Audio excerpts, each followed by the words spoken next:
as causas das aflições. Há um tempo atrás, nós escutávamos uma entrevista de um grande cientista, uma pessoa dotada de uma inteligência incomum, alguém até que se destacava na sua área de conhecimento, pelas realizações e pelo talento intelectual de que ele era portador. Mas essa pessoa se dizia ateu e confessava ter rompido totalmente as suas relações com Deus e com a religiosidade, mas falava isso como uma pessoa séria. Não era alguém que debochava da religião. Não era alguém que criticava a religião gratuitamente.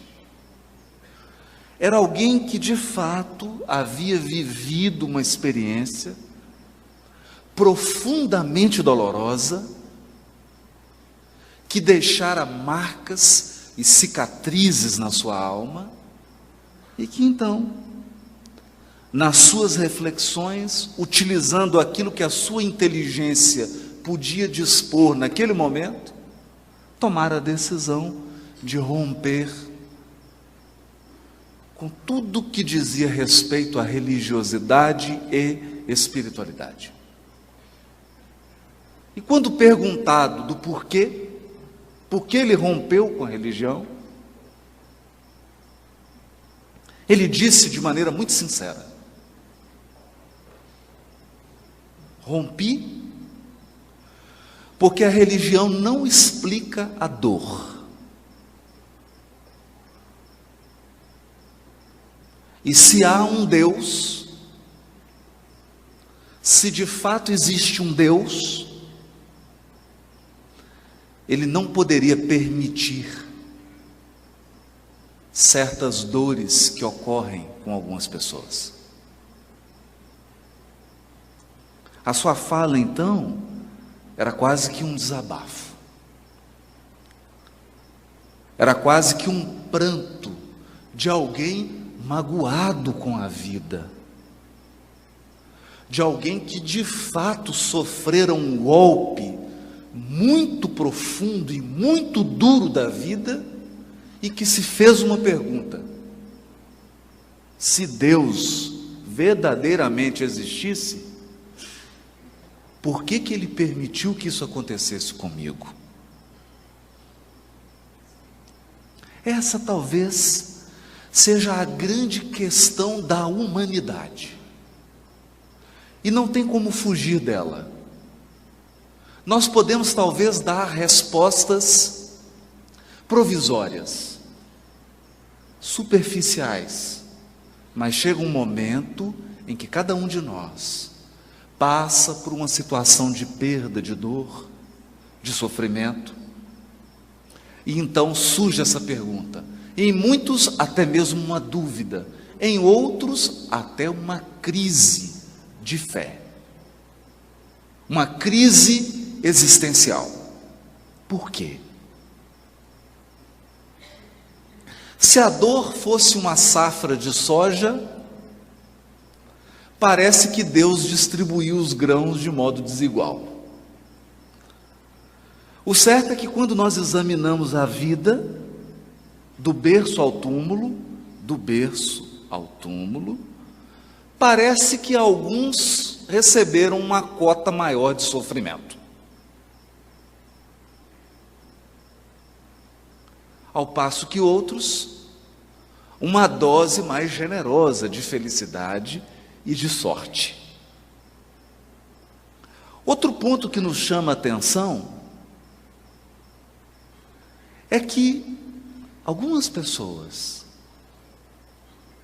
já recém-nascidas, enfrentam um caminho árduo e doloroso. Mal chegam ao mundo e já se deparam com um sofrimento extremo. São crianças recém-nascidas, que passam por cirurgias, que enfrentam um câncer, ou que vêm até mesmo a falecer por uma doença. Poderíamos pensar nos assassinatos, nas perdas afetivas, na desencarnação de um ente querido, num revés financeiro, nas situações mais diversas. Parece que chega um dia em que nós teremos que encarar face a face a dor. E parece que algumas criaturas, desde o dia que nasceram até o dia do túmulo, encaram a face da dor todos os dias. A pergunta é: por quê? Se Deus existe, Ele vê a dor? Ele acompanha? Se Ele acompanha, por que permite? Há um caso ainda mais intrigante por trás disso tudo. Parece que algumas criaturas, não obstante o seu mau caráter, não obstante praticarem o mal, não obstante a sua violência e a sua maldade, prosperam. Tem sorte, se dão muito bem. Ao passo que outras, embora sejam extremamente honestas, embora sejam criaturas totalmente morais, embora tenham um comportamento irrepreensível, enfrentam as circunstâncias mais dolorosas. Surge então a inevitável pergunta: se Deus existe, e se Ele é justo, porque Ele permite que os maus tenham sucesso e os bons sofram?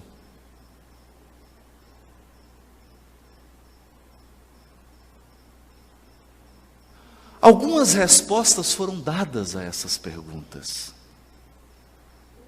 mas elas não foram capazes de convencer, e muito menos de consolar. Dentre essas respostas, uma merece destaque. É aquela que promete uma espécie de recompensa ou de um reequilíbrio num paraíso, num destino após a morte. Então, muitas filosofias e muitas correntes religiosas prometem: não tem problema, você está sofrendo aqui agora, mas você vai para o paraíso. Tem algo bom te esperando.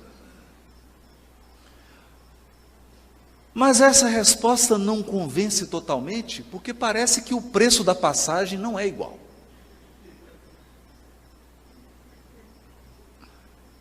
Alguns pagam caro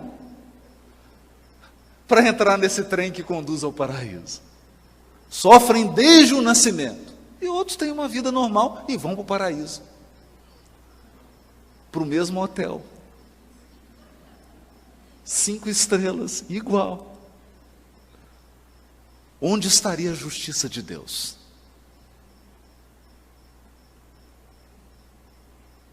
Em 1857, o governador espiritual do Terra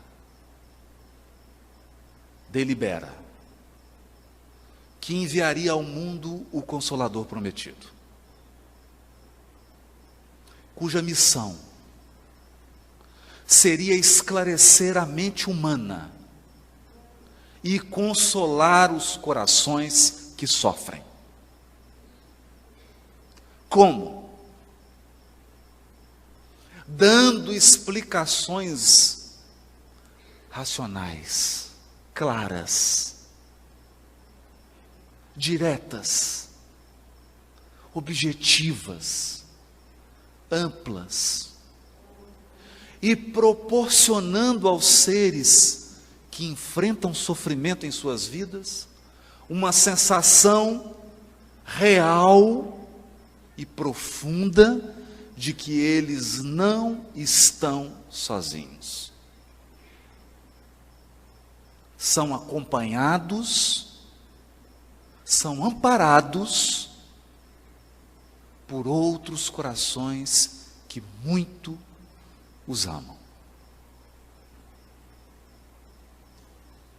E dentre os inúmeros trabalhos que foram entregues às mãos do codificador, um foi especial. Porque direcionado a responder essas graves questões. O Evangelho segundo o Espiritismo. No Evangelho segundo o Espiritismo, capítulo 5, bem-aventurados os aflitos, Kardec tocou nesse grande tema. O tema do sofrimento, o tema da dor, o tema da distribuição desigual do sofrimento entre os seres humanos, o tema da prosperidade dos maus e da provação dos justos. E escreveu, especialmente no item 4 e no item 6. 2 itens. No item 4, causas atuais das aflições. E no item 6, causas anteriores das aflições.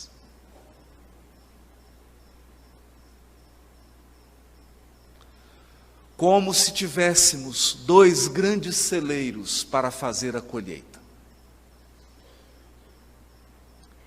Algumas dores por nós vividas têm sua fonte nesta vida. Outras dores só podem ter a sua causa em outras existências. Desse modo, o codificador, amparado pelo ensino dos Espíritos acerca das múltiplas vidas, trazia o tema da reencarnação, que é inevitável se quisermos entender a dor neste mundo.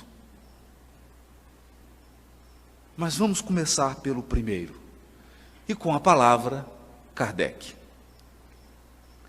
De 2 espécies são as vicissitudes da vida, ou, se o preferirem, promanam de 2 fontes bem diferentes que importa distinguir. Umas têm sua causa na vida presente, outras fora desta vida. Remontando-se à origem dos males terrestres, reconhecer-se-á que muitos são consequências natural do caráter e do proceder dos que o suportam. Quantos homens caem por sua própria culpa? Quantos são vítimas de sua imprevidência, de seu orgulho e de sua ambição?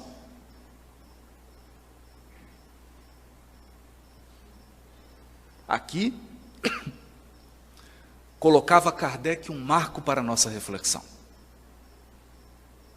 E por essa razão, o Livro dos Espíritos conta com uma terceira parte, que são as leis morais. Isso significa que toda imperfeição gera um sofrimento. Toda deformidade de caráter produz uma aflição. Todo comportamento injusto atrai sofrimento para a nossa vida. Toda deficiência na nossa formação moral trará algum tipo de angústia e de provação. As causas estão na nossa intimidade. E podemos pensar: quanto sofrimento nos traz a impaciência? Quanto sofrimento não nos traz a violência que nós temos dentro de nós? O orgulho, o egoísmo. É assim que nós temos uma página extraordinária do Espírito Emmanuel, que está no livro Religião dos Espíritos. O capítulo chama Examina a própria aflição. Examina a sua própria aflição. E aí diz Emmanuel, a aflição do egoísmo chama-se egolatria, porque ser egoísta dói.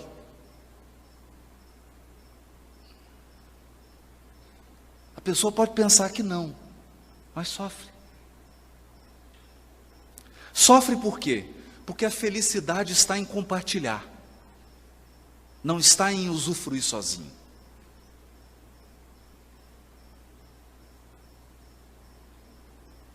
Imagina que você tivesse tudo o que você quer, mas fosse mandado para uma ilha deserta sem ninguém, só você. Seria feliz? Não. Você precisa pelo menos de alguém para contar. Contar a vantagem. Olha, eu recebi uma medalha. Mas se você receber a medalha e não tiver ninguém para contar, então o egoísta sofre. Porque ele vive uma vida exclusiva que gira em torno dele mesmo. E quanto mais egoísta ele se torna, mais as pessoas se afastam dele. É uma aflição. E muitas vezes ele se volta para Deus e fala assim: por que você me escolheu para sofrer tanto? E Deus pergunta com palavras inarticuladas: meu filho, mas por que você é tão egoísta? A aflição do vício chama-se delinquência. Olha, a criatura começa experimentando um pouquinho de droga. Daqui a pouco ela usa mais. Daqui a pouco ela usa mais. Mais. Daqui a pouco ela está roubando para sustentar o vício. É um sofrimento. É um sofrimento.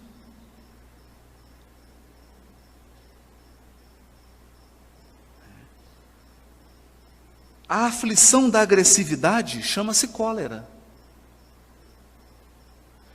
E a cólera só faz mal para a pessoa. Prejudica o fígado, ataca o estômago, afeta o sistema nervoso. E o pior de tudo, dá pé de galinha. Te deixa mais velho com mais ruga. A aflição do crime chama-se remorso. Porque ninguém foge da própria consciência. A aflição do fanatismo chama-se intolerância. A aflição da fuga chama-se covardia. A aflição da inveja chama-se despeito. O invejoso sofre tanto que, primeiro, ele não consegue mais reconhecer valor no que ele tem, e pior, ele não consegue ser feliz com aquilo que ele já conquistou. É um sofrimento. A aflição da leviandade chama-se insensatez. Da indisciplina chama-se desordem. Tem criaturas que são tão indisciplinadas que a vida delas é uma loucura, é uma total desordem, porque eles não conseguem nem sequer chegar no horário de um compromisso. Tudo é difícil. Ele está sempre atrasado, ele está sempre afoito, ele nunca acha as coisas, porque nunca põe no lugar. É um sofrimento. Quem sofre mais é a própria pessoa. Por isso Chico dizia: a disciplina não é uma grade, não é uma prisão. A disciplina é a chave da porta, porque você entra e sai quando quiser. A aflição da brutalidade chama-se violência. A aflição da preguiça chama-se rebeldia. Da vaidade chama-se loucura. A aflição do relaxamento chama-se evasiva. A aflição da indiferença chama-se desânimo. A criatura indiferente não se importa com nada. Daqui a pouco ela é tomada por um tédio insuportável. Porque ela não consegue se importar com as coisas. E nós precisamos de gostar das coisas. Você precisa ter alguma coisa que você goste. Você precisa fazer alguma coisa ou gostar de alguma coisa que você faz. Porque senão você sofrerá do tédio. A vida perde o sentido. Você perde o rumo. É um sofrimento. É uma aflição. A aflição da inutilidade chama-se queixa. Aqui de Emmanuel é duro, porque ele está dizendo, quanto mais inútil uma criatura, mais ela reclama. Quem mais reclama é quem menos faz. Porque quem mais faz não tem tempo de reclamar. A aflição do ciúme chama-se desespero. E aqui nós pensamos, quantas criaturas chegam até mesmo a suicidar pelo ciúme?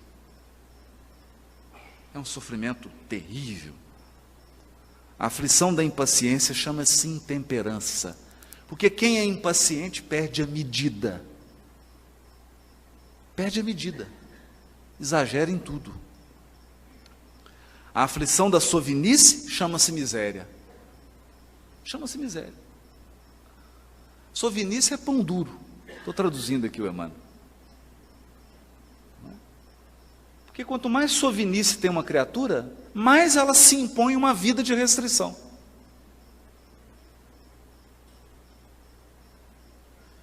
Porque ela não sabe aproveitar o que já tem. A aflição da injustiça chama-se crueldade. Cada criatura tem a aflição que lhe é própria. Então aqui nós precisamos ser bastante honestos. É por isso que o Espiritismo, na sua condição de consolador prometido, ele vem esclarecer e consolar nossas dores. Mas o primeiro ponto que ele esclarece é: a maior parte dos nossos sofrimentos tem sua causa na vida atual. E tem a ver com o nosso caráter. Por isso, o que propõe o Espiritismo? Terceira parte do Livro dos Espíritos, as leis morais. Propõe uma renovação moral. Uma transformação do caráter. Propõe a absorção de valores. Valores morais e espirituais que pacifiquem o nosso coração. Que nos dê sabedoria para viver. Viver bem. Viver bem. Essa é a primeira grande reflexão. Por isso, quando nós enfrentamos uma provação, quando enfrentamos um sofrimento, nós devemos nos perguntar: o meu caráter, a minha condição moral, contribuiu em quantos por cento para esse sofrimento?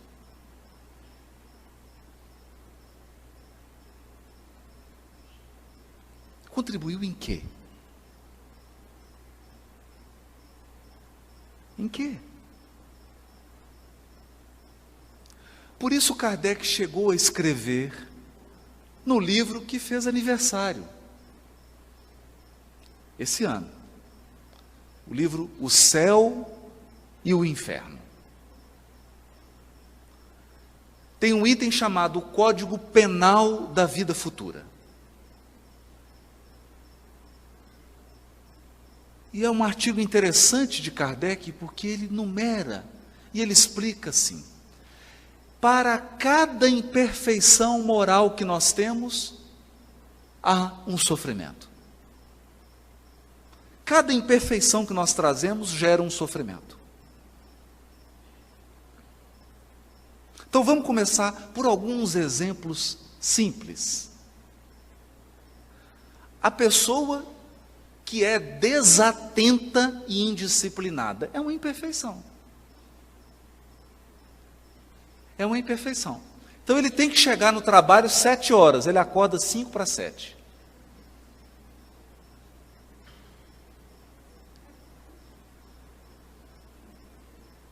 Em 3 minutos ele apronta, mas ele não sabe onde pôs a chave do carro.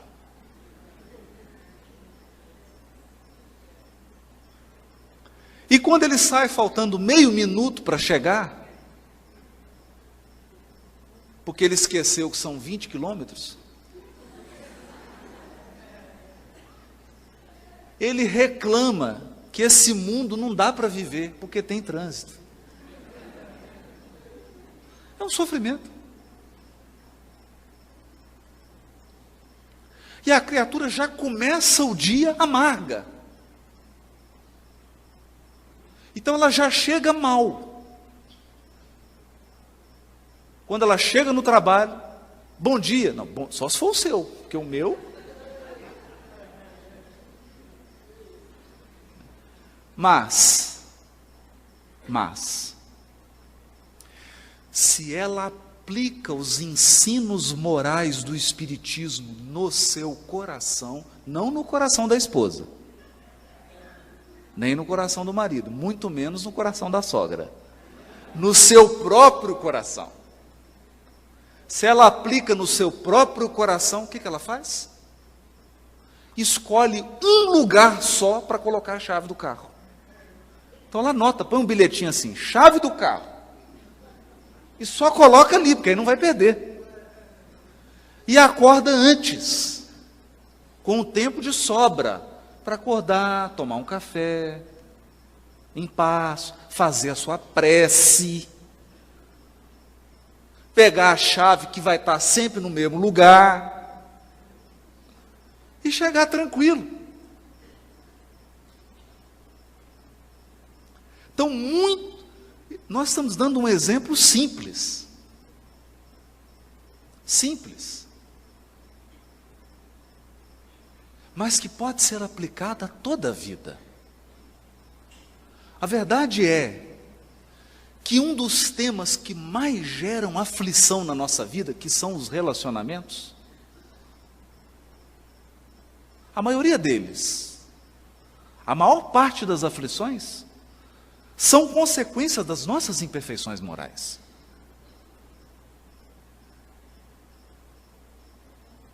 Das nossas imperfeições.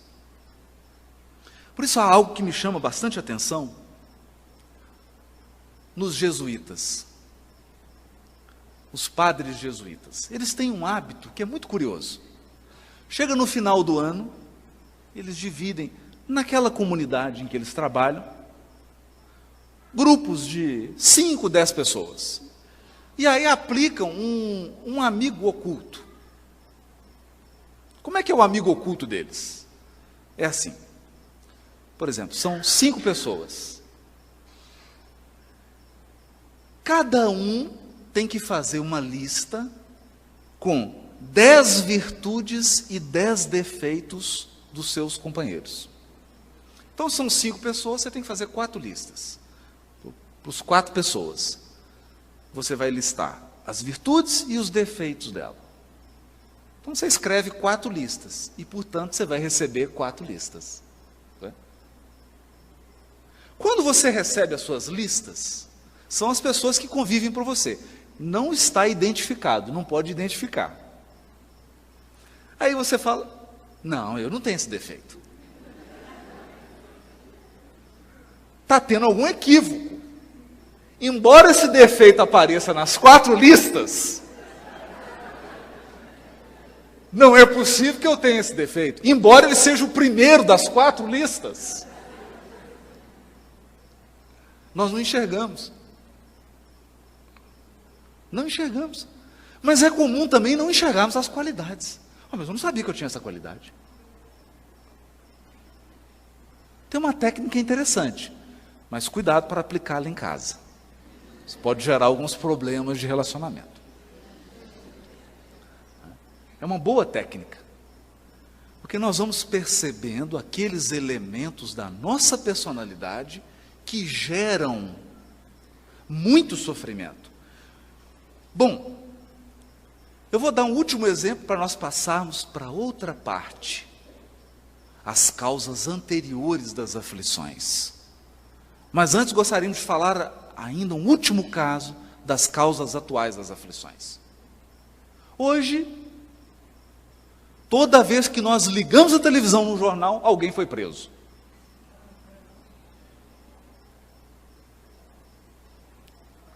Ou foi preso, ou foi conduzido pela Polícia Federal para depoimento. Ou então aceitou um acordo de delação premiada. E quando nós assistimos isso, é natural, é da natureza humana. A gente fica com uma certa raiva, né? Alimento. Mas é um absurdo. É de fulano se aproveitando, não percebendo a aflição que essas criaturas criaram para as suas vidas nessa vida. Mas um caso me chamou especialmente a atenção. Evidentemente eu não vou citar o nome. Assisti uma reportagem. Isso já tem um tempo. E um desses sujeitos, então, que estava envolvido nesses escândalos. E é curioso, porque a pessoa vive aqui no Brasil, se escondendo, mas tem 20 milhões na Suíça. Ela não vai lá. Ela não vai viajar. Mas ela tem 20 milhões. É mais ou menos assim, eu digo, meu amigo, você tem 20 milhões, você não pode usar. Você vai viver até morrer sem usar, mas você tem o dinheiro, viu? Está lá. Mas o que chamou a atenção não era o dinheiro que ele tinha na Suíça. Ele começou a contar o seu envolvimento. Então disse que começou assim. Primeiro eram os encontros. Iam jantar em restaurantes muito sofisticados. E lá se combinavam propinas, etc, etc, etc. E saía do jantar e iam para casas de prostituição. Prostitutas de luxo. Então ele foi a primeira noite, foi a segunda, a terceira, a quarta, a quinta, a sexta, 25ª, 130, 140 vezes, até que ele chegou, isso ele confessando, a uma situação. Todo dia ele precisava ir.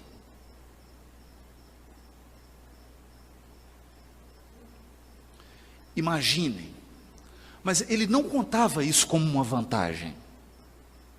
Até porque, nessa altura ele já tinha perdido tudo, estava respondendo o processo, vai ser condenado, etc. Contava como um sofrimento. Eu fiquei viciado, não conseguia deixar de ir. Então eu tinha que cada vez mais conseguir propina para pagar o valor altíssimo das boates de luxo. todos os dias, mas a situação se agravou.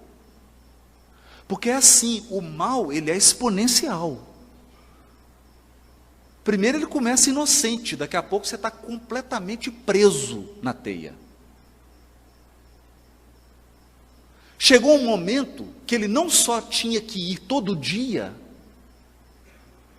como ele chegava às 7 horas da noite e saía às 6 horas da manhã. Chegava às 10 horas da noite e saía às 5 da manhã. Todos os dias. É um vício. Um vício. Aquilo já era um sofrimento. Porque aquele indivíduo já estava tão envolvido naquela situação, que ele não tinha mais força, não conseguia tirar força dentro dele mesmo para sair daquela situação. É um sofrimento, é uma aflição. Mas essa é uma aflição que tem sua causa na intimidade da criatura, nas suas deficiências morais. Daí a proposta renovadora do Espiritismo. E por isso Emmanuel tem uma frase dura, mas pedagógica. Ele diz assim: mais vale chorar sob os grilhões, sobre as algemas da resistência, do que sorrir sob os narcóticos da queda. Porque quem está em queda moral está sempre sorrindo. Ninguém que está se complicando moralmente está triste. Vai ficar depois. Mas enquanto está caindo, está sorrindo. Porque está sobre o efeito de uma droga moral.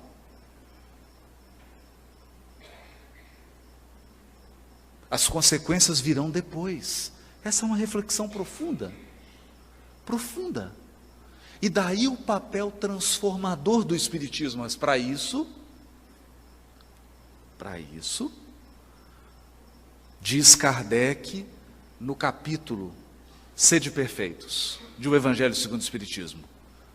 O Espiritismo precisa ser bem compreendido, mas sobretudo bem sentido.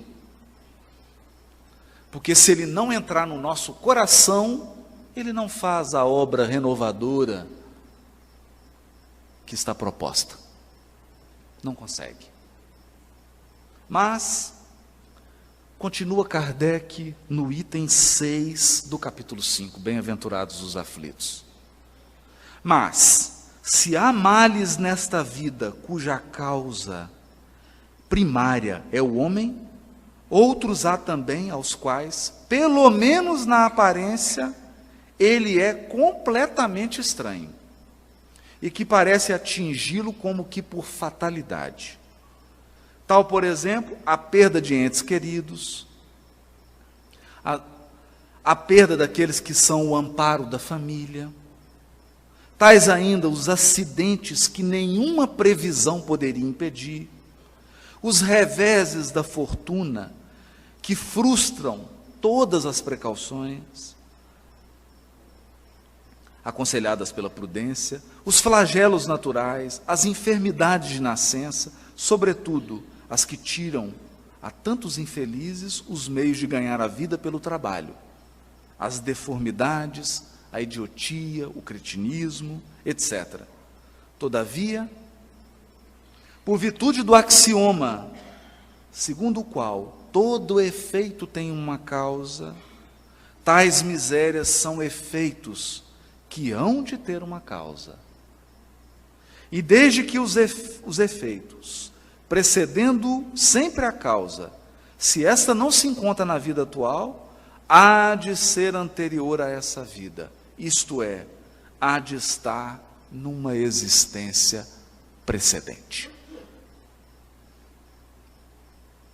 Há males para os quais a pessoa em nada contribuiu. Ela é atingida como que por um raio. E de uma hora para outra, a sua vida parece se transformar para pior, na sua visão.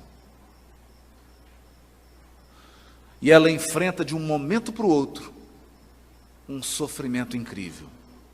Isso pode ser uma doença nela ou em um ente querido, o abandono de um ser amado, um revés financeiro, etc, etc.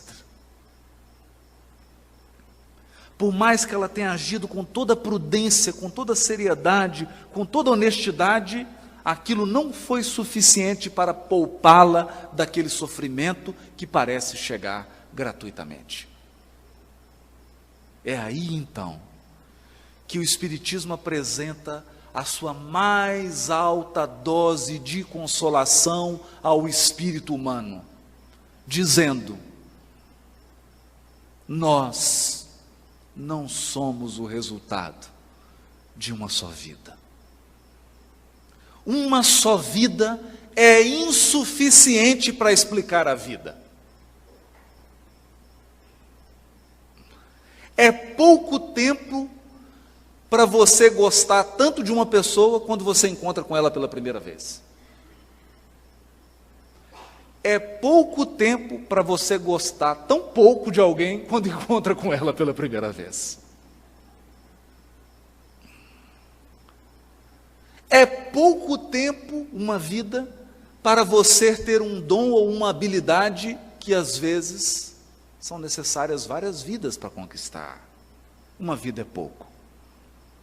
Vem então o Espiritismo e nos explica as nossas múltiplas existências, todas elas solidárias.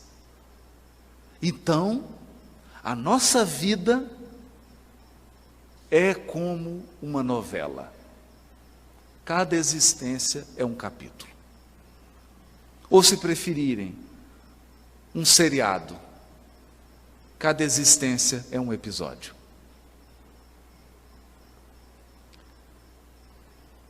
Talvez você esteja reencontrando hoje, em Jataí, alguém que você prejudicou há 700 anos atrás.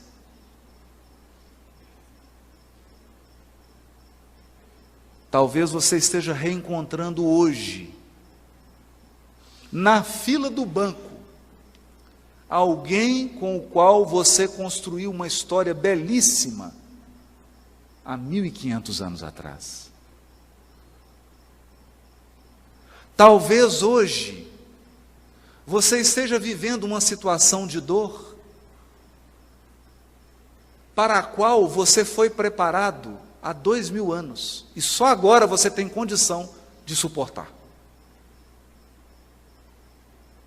As existências são solidárias, elas se unem, e nós não podemos cometer o equívoco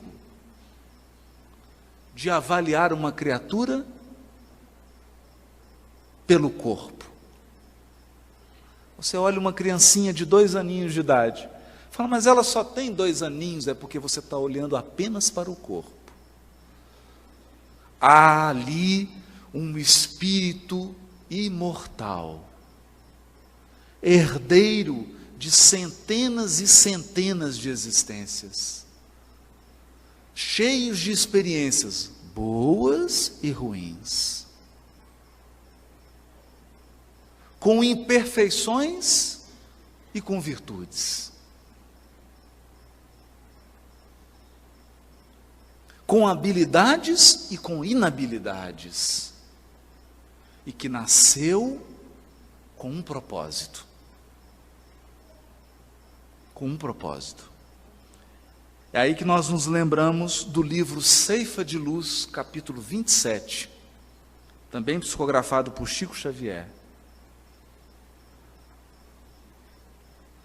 onde Emmanuel esclarece: no limiar do berço, pede à alma dificuldades e chagas, amargores e cicatrizes.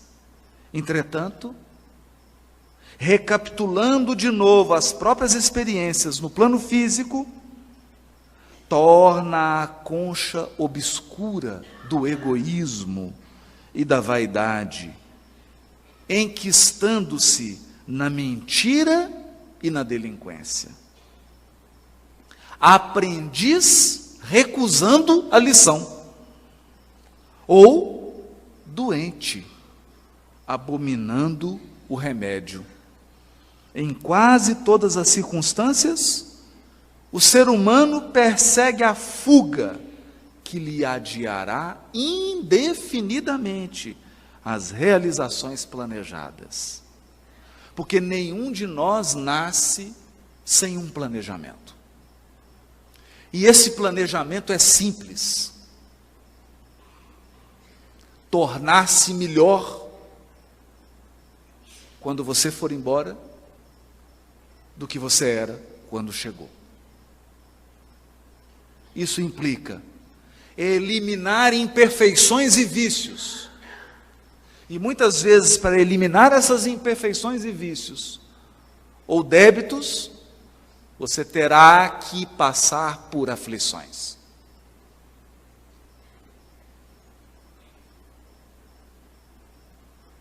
Algumas foram pedidas.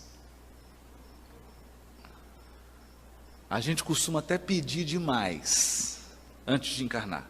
Não, quero passar por isso, quero passar por aquilo. Eles falam, vamos com calma. Vai devagar. E quando chega aqui, você faz a prece, fala, eu queria rever, não dá para diminuir aí 20%. Renegociação da dívida. Não é? Valoriza a aflição de hoje, aprendendo com ela a crescer para o bem, que nos burila para a união com Deus. Porque o mestre que te propões a escutar e seguir, ao invés de facilidades no imediatismo da terra, preferiu, para ensinar-nos a verdadeira ascensão, a humildade da manjedoura, o imposto constante do serviço aos necessitados, a incompreensão dos contemporâneos, a indiferença dos corações mais queridos e o supremo testemunho do amor em plena cruz da morte.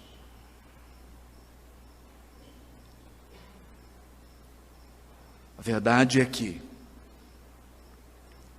nós podemos dizer que para enfrentar as aflições que têm suas causas em vidas anteriores, nós precisamos permitir que o Espiritismo entre no nosso coração. Porque se ele entrou só na sua cabeça, você não fica de pé. Não fica de pé. No momento do sofrimento extremo, não adiantam palavras. Não adianta explicações. Você não pode chegar num velório para uma mãe que está enterrando um filho de 2 anos e dizer para ela, olha, deve ser algum débito dele. Ou fazer uma palestra de meia hora no velório. Isso não alimenta a alma. É por isso que Emmanuel nos diz, a inteligência sozinha é como uma placa no deserto indicando a direção. O peregrino sedento e desorientado lê a placa e se orienta, mas morre de sede no caminho. O sentimento, a bondade e o amor sozinho é como um poço de água no deserto. O peregrino sedento e desorientado vem e mata a sua sede, mas se perde porque está desorientado. Então é preciso conjugar a placa e o poço de água. Esclarecer e consolar. Nos momentos em que nós encontramos as aflições, cujas causas estão em nossas vidas anteriores, nós precisamos de consolo.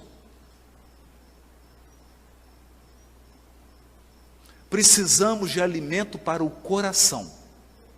você precisa de força, de coragem. E isso, só quem ama é capaz de proporcionar.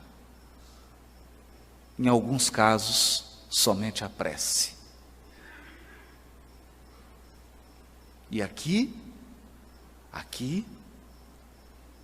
é a experiência verdadeira da religiosidade.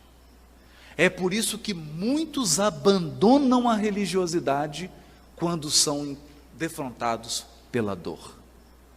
Porque a dor é o supremo teste da fé. Há um caso belíssimo que Francisco de Assis caminhava no inverno rigoroso na Itália. Ele ia da sua instituição para um outro convento fazer uma visita. E foi acompanhado de um frade, amigo dele. E eles caminharam naquele deserto, já estavam quase congelando, bateram naquela porta enorme, abriu assim uma janelinha, um monge olhou e falou assim: quem é? Ele falou: é Francisco de Assis, nós queremos entrar. Francisco de Assis o quê? Fechou a janelinha.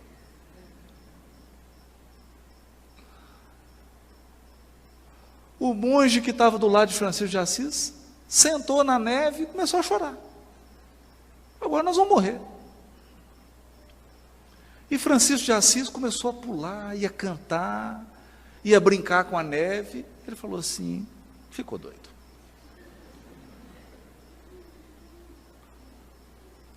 E virou para ele e falou: mas Francisco, pai Francisco, né, que ele chamava ele de pai, né? Pai Francisco, eu não estou entendendo. Será que o senhor não está vendo que nós vamos morrer? Ele falou: meu filho, eu esperei a vida inteira por esse momento. Ele: para quê? Para morrer? Não. Você não percebeu que agora não tem nenhum ser humano que possa nos ajudar? Ele falou: claro, por isso que eu estou chorando. Mas você não percebeu que agora nós estamos, meu filho, eu e você, 100% nas mãos de Deus? Foi o que eu busquei minha vida inteira.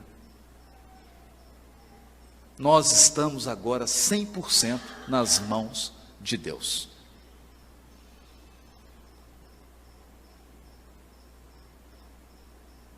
É claro. Ele não morreu congelado. A porta se abriu, outra pessoa chegou. E eles se identificaram e entraram. Mas a questão é: quando uma aflição vem do passado e nos alcança nessa vida, só tem um remédio: entregar-se a Deus. Confiar.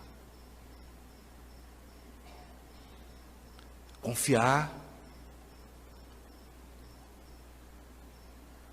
que as circunstâncias que expressam a vontade divina vão se alterar. Que há um propósito por trás de todo acontecimento. Que os sofrimentos são como a tempestade, eles não duram para sempre. Algo vai acontecer que não é possível prever, que não é possível descobrir naquele momento.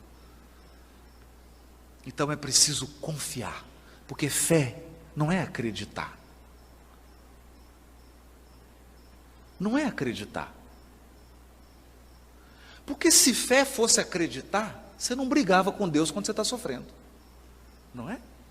Quem já não brigou com Deus? Você entra, fecha a porta e fala assim: quero ter uma conversa com você. Séria. Eu não sei como é que está a administração aí em cima, porque aqui está um caos. Eu não sei como é que está aí em cima, mas eu estou achando que estão mandando promissória aí para mim, mas é para um nome igual ao meu. É outro Haroldo. Pegaram tudo quanto é coisa de Haroldo aí, estão achando que só tem um Haroldo no mundo. E mandaram tudo. Então eu queria fazer uma reclamação formal. E a gente briga. Então fé não é acreditar. Você briga com Deus, fica com raiva, fica revoltado. Fé é confiar.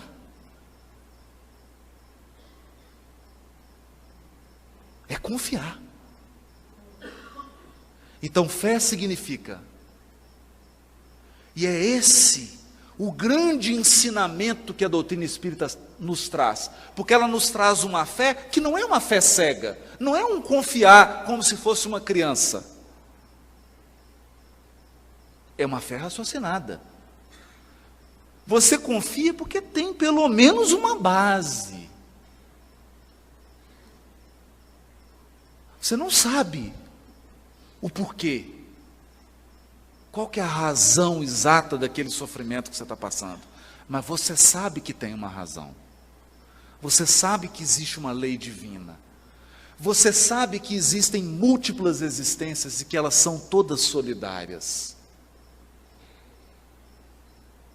Então você confia. E confiar significa: você desliga o carro, coloca no ponto morto, abre a porta e entrega a chave para Deus. E diz: agora é você que dirige.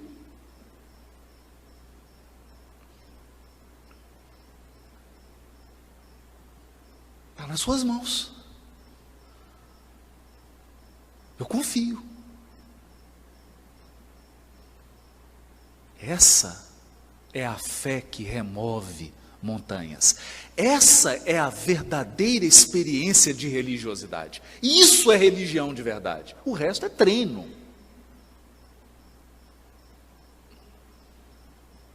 É treino. No mais, todas as nossas práticas são apenas oportunidades que o Criador nos dá de adquirir provisão, preparo espiritual para os momentos de dificuldade, em que nós teremos que verdadeiramente confiar, entregar.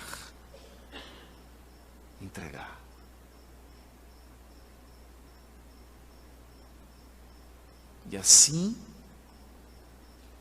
por circunstâncias que nem sempre nós somos capazes de entender ou de explicar, a vida se renova. É por isso que nos disse Jesus no capítulo 11, versículo 28 a 30 do Evangelho de Mateus: vinde a mim todos os cansados e sobrecarregados, e eu vos darei descanso. Olha, tomai sobre vós o meu jugo, e aprendei de mim, porque sou brando e humilde de coração,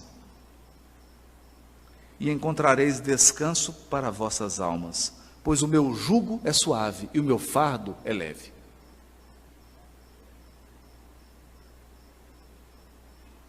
Qual que é o jugo de Jesus? O jugo era aquela madeira que era colocada no boi, no jumento, para ele poder arar a terra. O que que aquilo faz? Aquilo não deixa você ir para o outro lado, você só vai naquela direção que você está sendo conduzido. O jugo do Cristo é o conteúdo moral da sua lição. E o que que isso significa? É o remédio para as causas atuais das aflições. Você quer diminuir 70% dos sofrimentos da sua vida? Evangeliza seu coração. Isso é aceitar o jugo de Jesus, a orientação dele. Agora, não é fácil. Não é fácil. Nós temos o célebre caso que o Chico chega em casa e ele sempre gostou muito de animal, sempre gostou muito de cachorro, principalmente. E tinha um cachorro que era a alegria dele, então ele chegava tarde da noite da atividade, e o prazer dele era alimentar o cachorro. Adorava, né? E o bichinho fica quase que um membro da família, né? Mas o cachorro adoeceu e alguém quis ajudar. Não, coitado do Chico, vou resolver isso, vou matar esse cachorro. Não é? Então imagina, você tem lá seu bichinho de estimação, ele fica doente, fala, nossa, eu estou com tanta dó do fulano, eu gosto tanto dele, vou acabar com esse sofrimento dele, mata o cachorro. O Chico chegou, o cachorro morto, e descobriu que era a pessoa. E aí o Chico ficou magoado.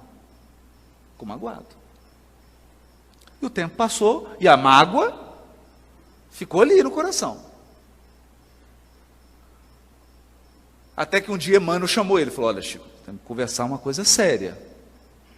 Você está com uma mágoa no coração e isso está gerando uma nuvem escura ao redor do seu peito, no chakra cardíaco, e está atrapalhando as atividades mediúnicas. Meu Deus, Emmanuel, o que eu faço então? Você vai fazer o seguinte, sabe quem matou o cachorro, né? Sei. Você vai descobrir o que essa pessoa mais gostaria de ganhar e vai comprar para ela. Ele falou assim, não, você está brincando. O senhor não pode estar falando sério. A pessoa me ofendeu, matou meu cachorro, e só quer que eu dê um presente para ela. Ele falou assim, mas Chico, a receita não é minha, é do Cristo. É o jugo de Jesus.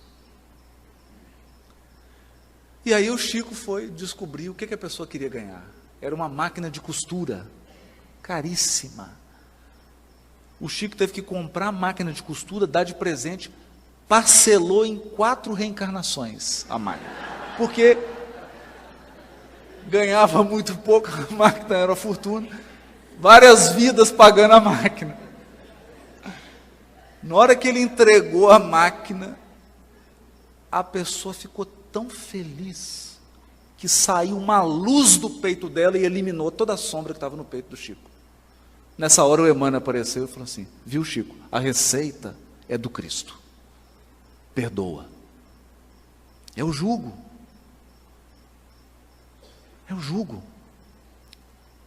porque você pode desenvolver um câncer por causa da mágoa.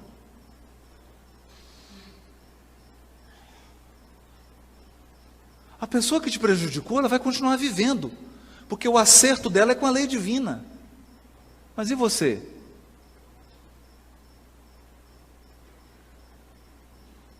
É o jugo. Então, meu jugo é suave. E o jugo do Cristo é suave. Por que é suave? Porque o duro é odiar. Perdoar é muito difícil, odiar é mais difícil ainda.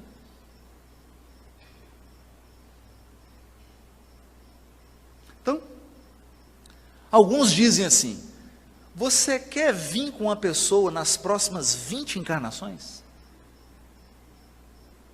Você quer que uma pessoa não saia do seu lado, que ela fique todo dia, 24 horas por dia do seu lado? Odeia. Porque se você amar, não vai adiantar. O amor liberta, o ódio algema. O ódio algema. Então ele é mais pesado. O perdão é mais suave. A humildade é mais suave do que o orgulho. A disciplina é mais suave do que a indisciplina. A questão é que o ódio é doce quando você põe na boca e amargo para o resto da vida. O perdão, ele é amargo quando você põe na boca, mas depois ele fica doce como mel.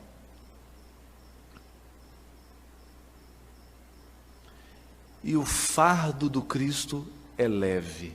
Por quê? O fardo que Jesus coloca sobre nós é o fardo dos nossos deveres.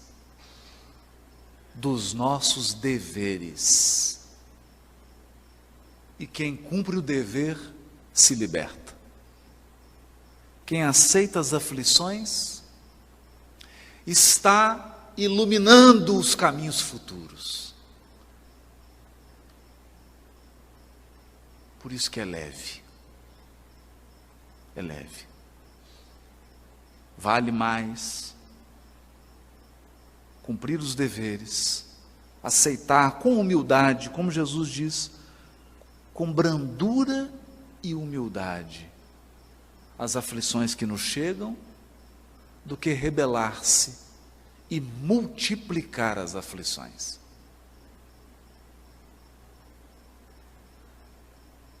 Essas são as lições do Espiritismo, que esclarecem e consolam o nosso coração.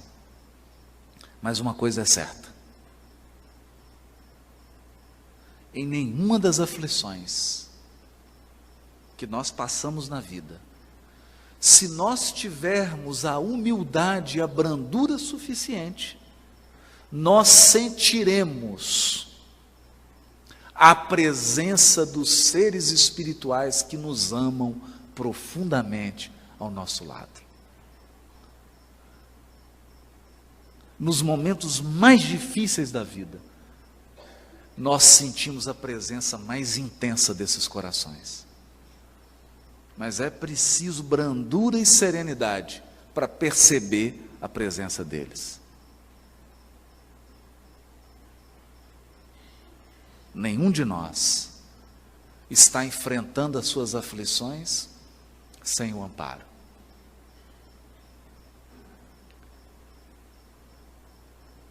E é preciso entender. Eu gostaria de encerrar contando uma pequena experiência vivida. Depois de um grande sofrimento experimentado, eu ia pelo carro discutindo com Deus. Era uma discussão assim até pacífica. Não era propriamente uma briga. Mas eu tentava entender o porquê. E num determinado momento, eu pensei, eu estou desamparado.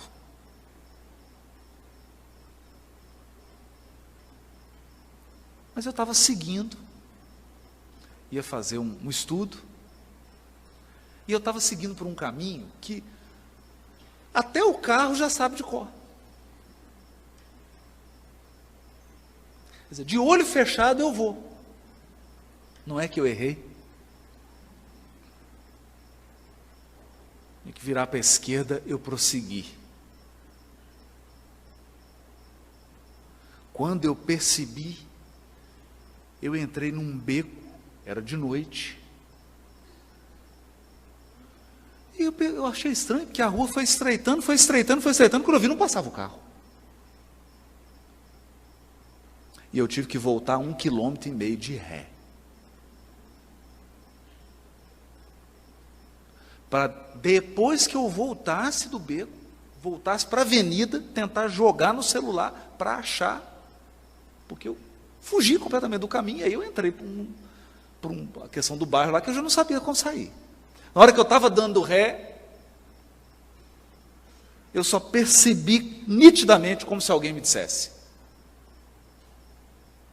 só para você experimentar um pouquinho de desamparo. Você achou que estava desamparado? Isso aqui é só para você experimentar 3 segundos de desamparo. Eu falei, já está bom, chega, está ótimo. Volta o amparo, estou feliz, já entendi. Dei a ré e voltei. Eu estava simplesmente a uns 500 metros do lugar que eu tinha que chegar. Era só uma questão de perspectiva. Estava num quarteirão para trás, que era completamente diferente. Estava de noite. Mas, aí sim, eu pude perceber que o amparo que os amigos espirituais nos dão é um amparo sutil. É presença. Presença. E o que é presença? Presença é assim. Uma mãe chegou para Chico Xavier O Chico atendia mães que perderam filhos há mais de 15 anos.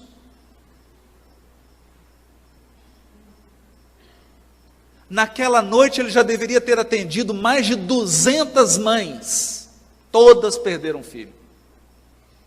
Essa mãe chegou diante do Chico e disse: eu perdi meu filho. Começou a chorar. O Chico abraçou ela e começou a chorar.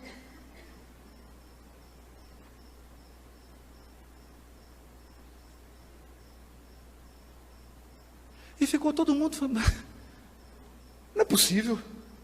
Será que o Chico não vai fazer uma palestra, Causas das Aflições? Não, ele abraçou e começou a chorar. E durante uns 15 minutos os dois ficaram chorando. Ela se acalmou, enxugou as lágrimas, o Chico também. Ela virou para o Chico e disse: eu nunca me senti tão consolada em toda a minha vida. Porque é presença. A presença dos corações que nos amam no momento do sofrimento é tudo que nós precisamos para nos sentir amparados e consolados. E nós podemos dizer com certeza absoluta que a primeira presença constante em nossa vida é a do Cristo. E junto a Ele, dos corações que nos amam e que torcem para que nós cheguemos do outro lado, com o cumprimento dos nossos deveres, com um coração brando e sereno, por termos aceitado a condução do Criador nas nossas vidas. Muito obrigado e boa noite para todos.